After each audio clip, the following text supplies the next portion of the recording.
నమస్తే, welcome to our channel. నేను మీ నగేష్. భారత్ పాకిస్తాన్ సరిహద్దు రేఖ వెంబడి రోజు రోజుకి యుద్ధ మేఘాలు కమ్ముకుంటున్నాయి.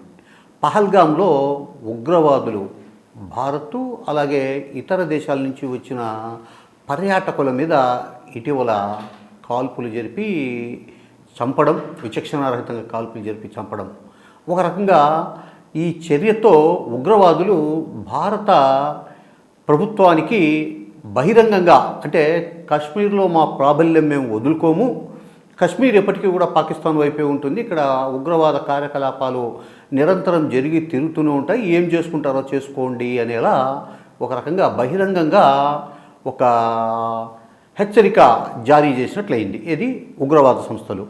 ఈ దాడిని భారత ప్రభుత్వం తీవ్రంగా పరిగణించింది. సో నరేంద్ర మోడీ గారు విదేశీ పర్యటించి హుటాహుటిన రావడం, విమానాశ్రయంలోనే సమీక్ష జరపడం, ఆ తర్వాత రక్షణ మంత్రిత్వ శాఖ ఉన్నతాధికారులతో సమీక్ష జరపడం, త్రివిధ దళాధిపతులతో మాట్లాడడం, కేంద్ర హోంమంత్రి అమిత్ షా గారు కాశ్మీరుపై అక్కడ స్థానిక పరిస్థితులను అంచనా వేసి అధికారులకు సలహాలు సూచనలు ఇచ్చి రావడం, అలాగే రక్షణ శాఖ మంత్రి కూడా కాశ్మీర్కి వెళ్ళి అక్కడి పరిస్థితులను అంచనా వేసి అధికారులకు సూచన చేసి రావడం. భారతదేశం ఈ దాడికి ఖచ్చితంగా సమాధానం చెప్పి తీరుతుంది. ఎదురు దాడి ఎలా ఉంటుందంటే, అసలు ఉగ్రవాద సంస్థలు కానీ ఆ ఉగ్రవాదాన్ని పెంచి పోషిస్తున్న వ్యక్తులు, సంస్థలు, దేశాలు కానీ కోలుకోలేని విధంగా దెబ్బ కొట్టబోతున్నామని ప్రధానమంత్రి నరేంద్ర మోడీ గారు స్పష్టంగా చెప్పారు. ఆ తర్వాత పాకిస్తాన్ కూడా ఈ దాడితో ఇండియా తమ దేశం మీద ఖచ్చితంగా దాడి చేస్తుంది, అది ఏ రూపంలో ఉంటుందో తెలియదు, బట్ ఖచ్చితంగా దాడి చేస్తుందని ఒక ఖచ్చితమైన అంచనాతో సరిహద్దు రేఖ వెంబడి ఆ దేశానికి చెందిన సైనికులను, ఆ తర్వాత అణ్వాయుధాలను కూడా మోహరించడంతో పాకిస్తాన్ కూడా మేము యుద్ధానికి సిద్ధంగా ఉన్నాము అని ఒక సంకేతాలు అయితే పంపింది. సో ఈ నేపథ్యంలో భారతదేశం పాకిస్తాన్కు నీటిని సరఫరా చేసే సింధు నదీ జలాలను పాకిస్తాన్కు వెళ్లకుండా సస్పెండ్ చేయడం, ఆ తర్వాత పాకిస్తాన్కు సంబంధించిన నౌకలు భారతదేశంలో ఏ పోర్టులో కూడా ఆగకూడదు అని ఆంక్షలు విధించడం జరిగాయి. సో పాకిస్తాన్ కూడా మా దేశ గగనతలం మీద భారతదేశానికి సంబంధించిన విమానాలు ఫ్లై కాకూడదు అని చెప్పి పాకిస్తాన్ కూడా నిషేధం విధించింది.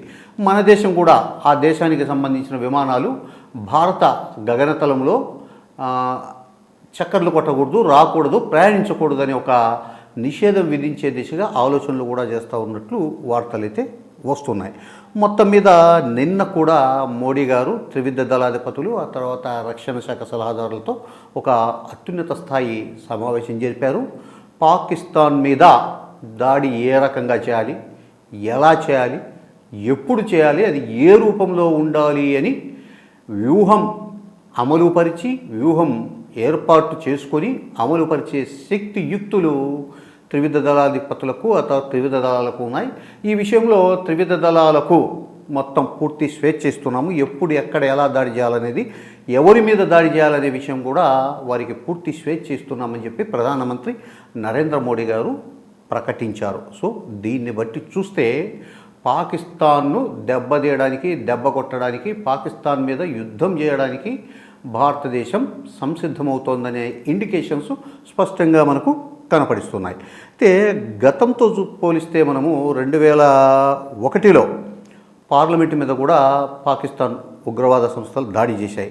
అలాగే 2016లో యూరీలోని భారత ఆర్మీ అవుట్పోస్టు మీద కూడా ఉగ్రవాదులు దాడికి పాల్పడ్డారు. ఈ రెండు సంఘటనలకు ప్రతిగా భారత్ కూడా తీవ్ర స్థాయిలో స్పందించింది, తగిన సమాధానం కూడా చెప్పింది. అలాగే 2019లో పుల్వామాలో జరిగిన ఉగ్రదాడికి, ఆ దాడిలో 40 మంది చనిపోవడం భారత సైనికులు. ఈ సంఘటనకు కూడా భారతదేశం చాలా గట్టిగా సమాధానం చెప్పింది. భారత వాయుసేన సర్జికల్ స్ట్రైక్ పేరుతో చేసిన దాడులు పాకిస్తాన్కు వణుకు పుట్టించాయి.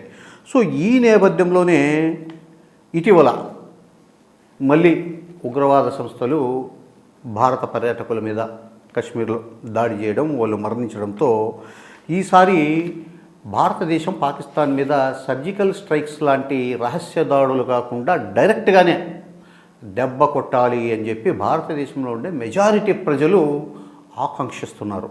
ఈ విషయాన్ని పాకిస్తాన్ కూడా పసిగట్టింది. భారత ప్రజల కోరిక ఇలా ఉంది అని పాకిస్తాన్ కూడా పసిగట్టి, సో భారతదేశం దాడి చేస్తే ఏ రకంగా ఎదుర్కోవాలి అంటే తమ చేతనైన మేరకు ఏ విధంగా ఎదుర్కోవాలనే దిశగా కూడా ఆ దేశం కూడా తగిన సన్నాహాలు చేసుకుంటోంది. తనకు మిత్రపక్షాలైన దేశాలతో కూడా సంప్రదింపులు జరుపుతూ వస్తోంది.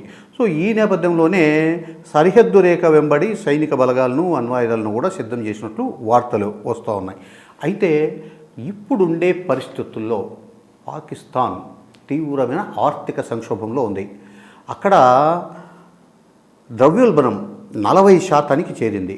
ప్రభుత్వం మొత్తం ఆదాయంలో 45% ప్రభుత్వం ఏదైతే అప్పులు తెచ్చిందో ఆ అప్పులకు వడ్డీలు కట్టడానికే సరిపోతూ ఉంది. అక్కడ తీవ్రమైన ఆర్థిక సంక్షోభం నెలకొని ఉంది. ఈ పరిస్థితుల్లో భారతదేశం లాంటి పెద్ద దేశంతో యుద్ధం చేయాలంటే లక్షల కోట్ల రూపాయల డబ్బు అవసరమవుతుంది. అంత డబ్బు పాకిస్తాన్ యుద్ధానికి వెచ్చించగలిగే పరిస్థితి ఉందా అంటే ఖచ్చితంగా లేదు అనే ఆర్థిక నిపుణులు చెబుతూ ఉన్నారు. అయితే ఈ పరిస్థితుల్లో అంటే చైనా పాకిస్తాన్కు సపోర్ట్ చేసే అవకాశం ఉంది. సో చైనా సహకారంతో ఏమైనా కొంతవరకైనా కూడా యుద్ధాన్ని పాకిస్తాన్ చేస్తుందా? నిజంగా భారతదేశం పూర్తి స్థాయిలో యుద్ధానికి దిగితే పాకిస్తాన్ చైనా శరణు కోరి కొంతమేరకైనా కట్టడి చేయగలిగే ఒక అవకాశాన్ని తీసుకుంటుందా అనే అభిప్రాయాలు కూడా వ్యక్తమవుతున్నాయి.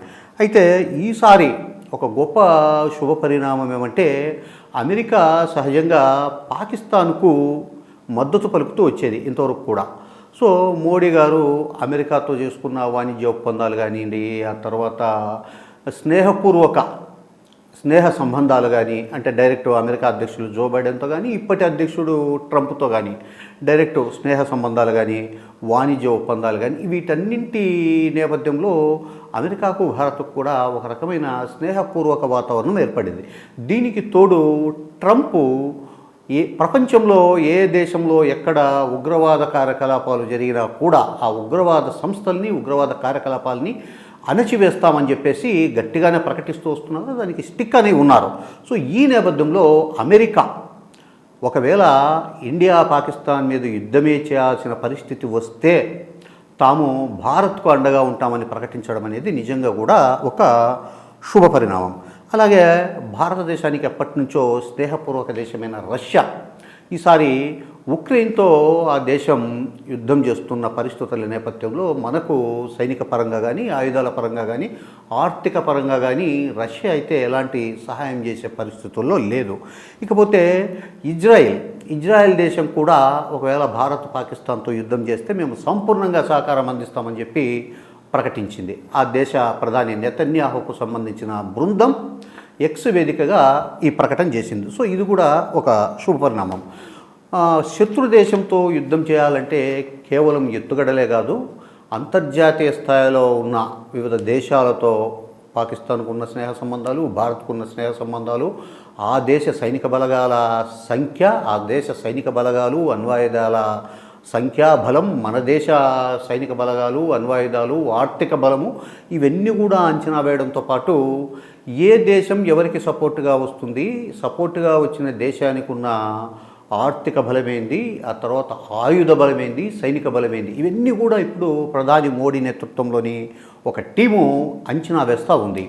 మొత్తం మీద చూస్తే చైనా మాత్రం పాకిస్తాన్కు ఈసారి గట్టిగానే సహకారం అందించే ఒక పరిస్థితి అయితే కనిపిస్తూ ఉంది. చైనా అయితే మేము పాకిస్తాన్ వైపు నిలబడతామని చెప్పేసి ఇప్పటికే ప్రకటించింది. అలాగే టర్కీ పాకిస్తాన్కు ఆయుధాలు ఖచ్చితంగా సరఫరా చేసే ఒక వాతావరణం అయితే కనిపిస్తోందని వార్తలు వస్తున్నాయి. ఇకపోతే ఫ్రాన్సు ఎప్పటి నుంచో భారతదేశానికి అండగా ఉంది. భారతదేశం పాకిస్తాన్ మీద చేసిన ప్రతి దాడికి సంబంధించిన సందర్భంలో కూడా ఫ్రాన్సు తన శక్తి మేరకు ఆయుధాలను సరఫరా చేస్తూ సహకారం అందిస్తూనే ఉంది. అయితే ఫ్రాన్సు ఈసారి ఆ పరిస్థితి అంటే మనకు మోరల్గా సపోర్ట్ చేయొచ్చామో కానీ ఆయుధాలు సరఫరా చేయలేని పరిస్థితుల్లో ఉందనేది అంతర్జాతీయ వార్తా సంస్థల నుండి వస్తున్న సమాచారం. మొత్తం మీద చూస్తే భారత్పై పాకిస్తాన్ అణ్వస్త్రాలను ప్రయోగించకుండా కట్టడి చేస్తూనే పాకిస్తాన్లోని ఉగ్రవాద శిబిరాలను, ఉగ్రవాద సంస్థల అధినేతలను నేలమట్టం చేసి పాకిస్తాన్కు గట్టిగా సమాధానం ఇవ్వాలని చెప్పేసి భారతదేశం ఒక ప్రాథమికంగా ఒక నిర్ణయానికి వచ్చిన వాతావరణం కనపడిస్తుంది. ఎందుకంటే అణ్వస్త్రాలతో యుద్ధం అనేది ప్రారంభమైతే ఇది 3వ ప్రపంచ యుద్ధానికి దారి తీయవచ్చు అనే ఒక ఆందోళనను ప్రపంచవ్యాప్తంగా వ్యక్తమవుతున్న నేపథ్యంలో మోడీ నేతృత్వంలోని కేంద్ర ప్రభుత్వం ఈ అంశాలన్నింటినీ, అంతర్జాతీయ అంశాలు, అంతర్జాతీయ శాంతికి సంబంధించిన అంశాలు, ఆ తర్వాత అంతర్జాతీయ స్నేహ సంబంధాల అంశాలు, ఆర్థిక సంబంధాలు, ఆ తర్వాత వాణిజ్య ఒప్పందాలు, వీటన్నింటిని కూడా అంచనా వేసి పాకిస్తాన్తో యుద్ధమైతే చెయ్యాలి అని చెప్పేసి ఒక నిర్ణయం తీసుకున్నప్పటికీ అది డైరెక్ట్గా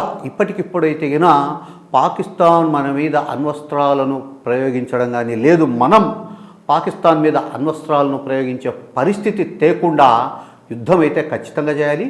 పాకిస్తాన్లతో పాటు ఈ సరిహద్దు రేఖ వెంబడి ఉండే ఉగ్రవాద సంస్థల శిబిరాలను, ఆ తర్వాత ఉగ్రవాద సంస్థలను పెంచి పోషిస్తున్న సంస్థలను, ఉగ్రవాద సంస్థలకు సంబంధించిన నాయకులను, ఆ తర్వాత ఉగ్రవాద మిలిటెంట్లను, వీటన్నింటినీ నేలమట్టం చేయాలి అని చెప్పేసి ఒక నిర్ణయం తీసుకున్నారు. ఇందులో భాగంగానే మోడీ చాలా తెలివిగా ఈ బాధ్యత మొత్తము భారత ఆర్మీకి, త్రివిధ దళాధిపతులకు అప్పగించారు. ఎందుకంటే ఎక్కడ ఎప్పుడు ఎలా దాడి చేయాలనే విషయం వాళ్ళకు బాగా తెలుసు. సో వాళ్ళే వ్యూహం రూపొందించుకుంటారు, వాళ్ళే అమలు చేస్తారు అని మోడీ గారు ప్రకటించడం అనేది ఈ యుద్ధం ఏ విధంగా చేయాలనే ఒక వ్యూహంలో భాగమేమని చెప్పేసి నిపుణులు అంచనా వేస్తున్నారు. మొత్తం మీద చూస్తే కనుక పాకిస్తాన్ నిజంగానే భయపడతా ఉంది. భారతదేశం తీర రేఖ వెంబడి దాటుకుని, అంటే విభజన రేఖ దాటుకుని తమ దేశంలోకి ప్రవేశించి నిజంగా భారీ స్థాయిలో యుద్ధానికి దిగి తెగినా చాలా కోలుకోలేని నష్టం జరుగుతుంది. అది ఆర్థికంగా కానీ, అభివృద్ధి పరంగా కానీ పాకిస్తాన్కు తీవ్రమైన ఇబ్బంది కలుగుతుంది. మరో 20-30 సంవత్సరాలు కోలుకోలేని పరిస్థితి ఏర్పడుతుంది అని పాకిస్తాన్ ఖచ్చితంగా అంచనా వేసింది. ఏది ఏమైనప్పటికీ దాదాపు భారత్ తమ భూభాగంలోకి ప్రవేశించి యుద్ధం చేయకుండా ఉండేందుకు చేయాల్సిన అంతర్జాతీయ దౌత్య సంబంధాలు, అంతర్జాతీయ దౌత్య చర్చలు, ఆ తర్వాత భారతదేశం మీద రకరకాల ఒత్తిడి తెచ్చి తమ భూభాగంలోకి ప్రవేశించి యుద్ధం చేయకుండా కట్టడి ఏ విధంగా చేయొచ్చనే అంశం మీదే పాకిస్తాన్ దృష్టి సారించినట్లు తెలుస్తూ ఉంది. ఎందుకంటే 1960-70 వరకు కూడా పాకిస్తాన్లో చాలా బాగా ఆర్థిక అభివృద్ధి అనేది కనిపించింది. అక్కడ కంపెనీలు ప్రారంభించడం, ఆ తర్వాత యువతకు ఉపాధి, తర్వాత అభివృద్ధికి సంబంధించిన ప్రొడక్టివిటీ, ఇవన్నీ వీటి మీద పాకిస్తాన్ ప్రభుత్వం దృష్టి సారించడంతో అక్కడ 1960 నుంచి 70 వరకు అభివృద్ధి అనేది బాగా గ్రోత్ అవుతూ వచ్చింది.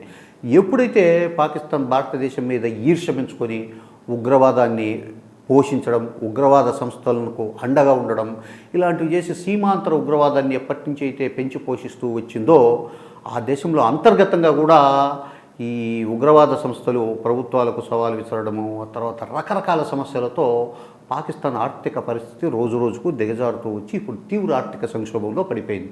మొత్తం మీద చూస్తే నిజంగా భారతదేశం పెద్ద స్థాయిలో యుద్ధం చేస్తే పాకిస్తాన్ తట్టుకునే పరిస్థితి లేదనేది స్పష్టంగా తెలుస్తూ ఉంది. అయితే భారతదేశం మాత్రం పూర్తి స్థాయి యుద్ధం కాకుండా పాకిస్తాన్ కలవరపాటుకు గురయ్యేటట్లు, ఆ తర్వాత ఇక జీవితంలో భారతదేశం వైపు కన్నెత్తి చూడకుండా ఉండేలా ప్రతీకార చర్య అమలు చేయాలి. అది డైరెక్ట్ వారా, ఇండైరెక్ట్ వారా, ఉగ్రవాద సంస్థలను మట్టుబెట్టడమా అనేది మనకు ఒక వారం 10 రోజుల్లో తేలిపోయే అవకాశం అయితే స్పష్టంగా కనిపిస్తూ ఉంది. నమస్తే.